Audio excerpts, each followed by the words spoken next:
Germany দলটা বোধহয় সত্যি একটু দুষ্টু, কারণ দুর্বল প্রতিপক্ষ দেখলেই মাথায় যেন একটা সংখ্যায় ঘুরতে থাকে 7। বিশ্বকাপে নিজেদের প্রথম ম্যাচেই কুরাসাওকে 7-1 গোলে উড়িয়ে দিয়ে নিজেদের বিশ্বকাপ অভিযান শুরু করলো বিশ্ব চ্যাম্পিয়ন জার্মানি। আর এই ফলাফলের পর থেকেই বাংলাদেশের সোশ্যাল মিডিয়ায় শুরু হয়েছে তুমুল আলোচনা, মিমস আর ট্রলের বন্যা। বিশেষ করে আর্জেন্টিনা এবং ব্রাজিল সমর্থকদের মধ্যে।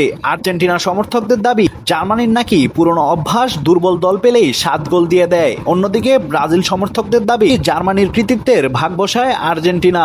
এতদিন 7-1 শুনলেই সবার মনে পড়তো জার্মানির কাছে ব্রাজিলের 7 গোল খাওয়ার সেই স্মৃতি। কিন্তু এবার বিশ্বকাপে নিজেদের প্রথম ম্যাচ খেলতে এসেই সেই অভিজ্ঞতার স্বাদ পেল মাত্র 1.5 লাখ জনসংখ্যার ছোট্ট দেশ কুরাসাও। বিশ্বকাপের মঞ্চে ওঠাই যেখানে তাদের জন্য বিশাল অর্জন, সেখানে প্রথম ম্যাচেই সামনে পড়তে হলো জার্মান ফুটবল মেশিনের। তবে হারলেও মন খারাপ করেনি কুরাসাও সমর্থকরা। গ্যালারিতে ম্যাচ শেষেও দেখা গিয়েছে তাদের উল্লাস, গান আর উদযাপন।